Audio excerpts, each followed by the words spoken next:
মিঠিচোরা ধারাবাহিকে দেখেছিলাম আমরা স্রোত আর সার্থকের অষ্টমঙ্গলা অনুষ্ঠানে ওরা বাড়িতে ছিল।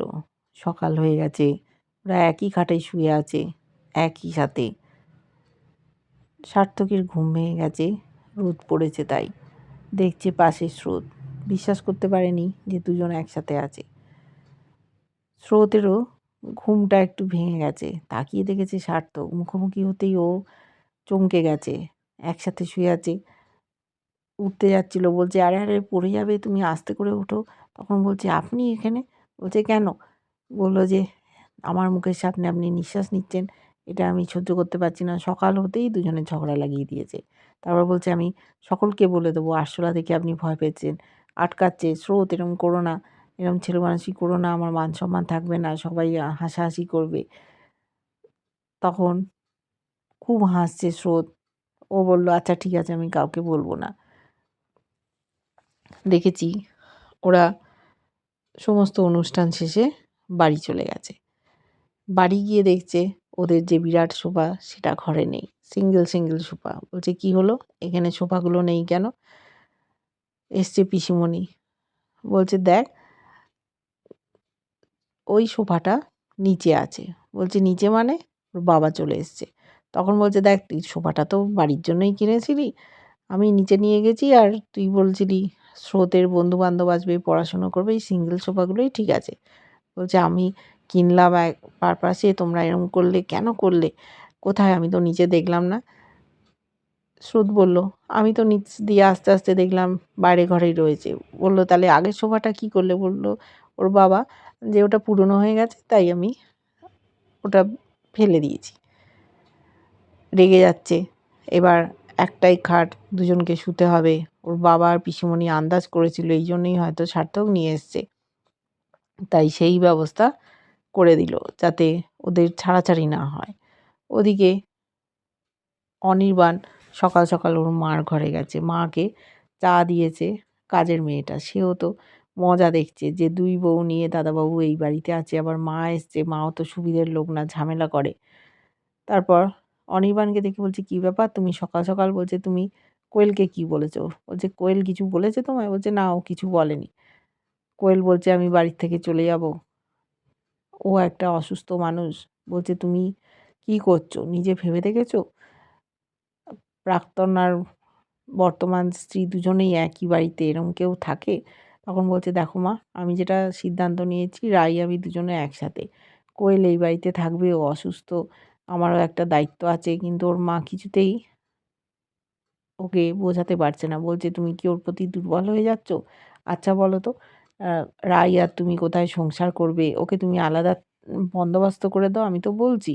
বললো ও চাকরির ব্যবস্থা করছে। বলে আমি তো কোনো দেখলাম না ও চাকরির চেষ্টা করছে, আদৌ কি ও পাবে?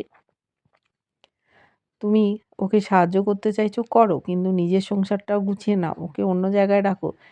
তোমার সাথে রায়ের সম্পর্কটা কেমন? তখন বলল যে সেরকমভাবে তো গড়ে ওঠেনি, রাই খুব স্টাবার্ন। আর ওর মা বলছে এখন তোমরা ফ্যামিলি প্ল্যানিং করো। এইসব যখন বলছে, অনির্বাণ ঘর থেকে চলে গেল, কিছু বলল না। দেখেছি রাই সকাল সকাল চলে এসছে। অনির্বাণ এসে বলছে কি ব্যাপার রাই, তুমি সকালবেলাই চলে এলে? অফিস করে তো আসতে পারতে। তাহলে তুমি আর কথা শুনতে না, কালকে বললাম চলে এসো আমি নিয়ে আসবো, তুমি কিছুতেই এলে না।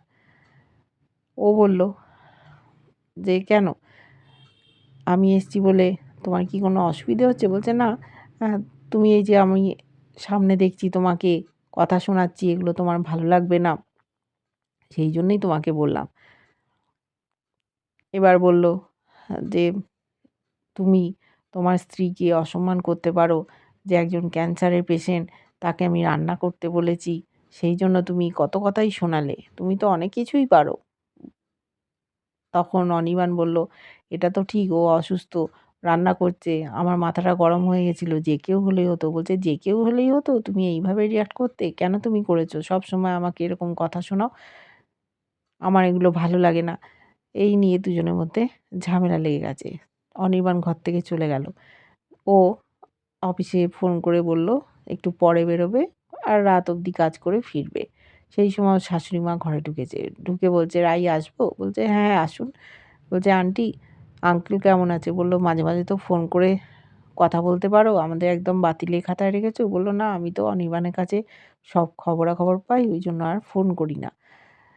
তখন বলল, "আচ্ছা, এই ঘরটা তো সেই অনির্বাণের বিয়ের আগে যেমন ছিল তেমনই আছে। তুমি কিছু সাজাওনি?" বলল, "ঠিকঠাকই তো আছে। জায়গার জিনিস জায়গায় আছে, গোছানো সাজানো।" বলছে, "না, একটু অন্যরকম করতে পারতে।" ওর মা বোঝাচ্ছে। বলল, "কি করব?" তখন বলল যে, "দেখো, সব ছেলেরাই চায় সারাদিন কাজের পর এসে দেখবে একটু ঘরবাড়ি অন্যরকম। সেটাই ভালো হয়। একটা হেলদি ফ্যামিলি, হেলদি রিলেশনশিপ।" তখন বলল, "দেখুন, আমিও তো কাজ করি। সারাদিন খাটাখাটনির পর এসে আর কিছু করতে ইচ্ছে করে না। তাই আমি আর পারি না।"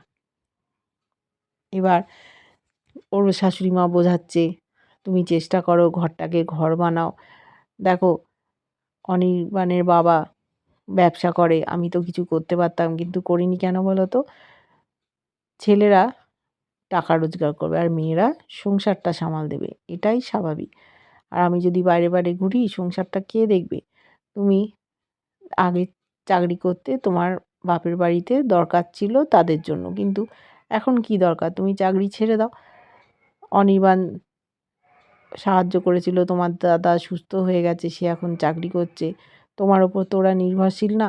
বলল, "চাকরিটা আমি নিজের জন্য করছি।" তখন বলল যে, "কি হবে তোমার করে? তুমি সংসারটাকে গোছাও।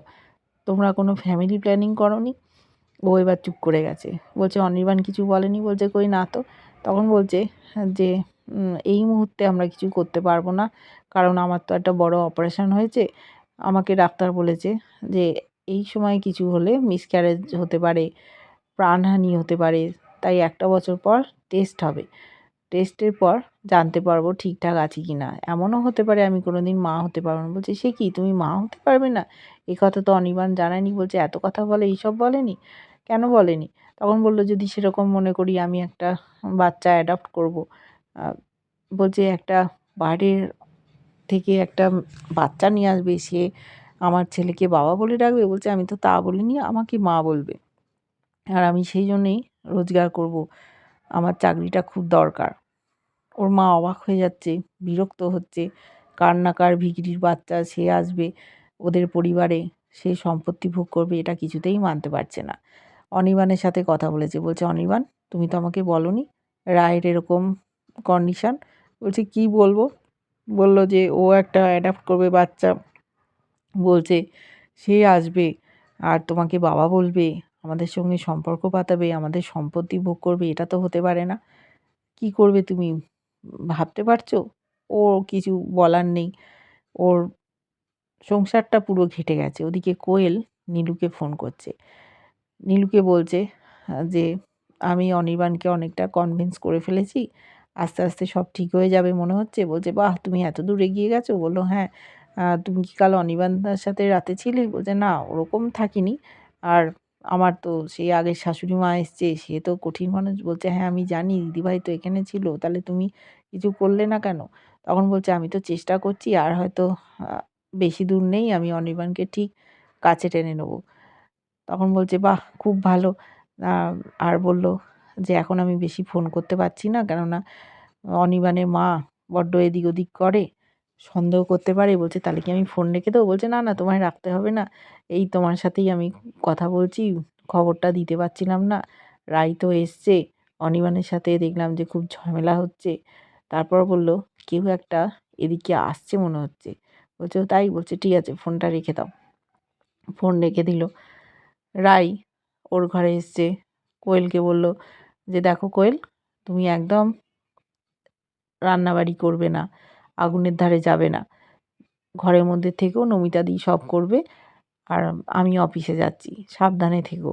এই বলে ও বেরিয়ে চলে গেল।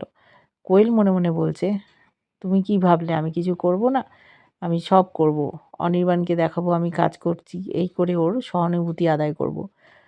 দেখব তুমি কি করে আমাকে আটকাতে পারো।" এইভাবে বদমাইশি করে যাচ্ছে নীলুর সহযোগিতায়। নীলু তো ১ নম্বরে বদমাইশ। তার সাপোর্ট পেয়ে গেছে কোয়েল। এইবার ওর যে ক্যান্সার হয়নি সেটা কি করে বার করবে রায়, জানতে পারবে কি করে?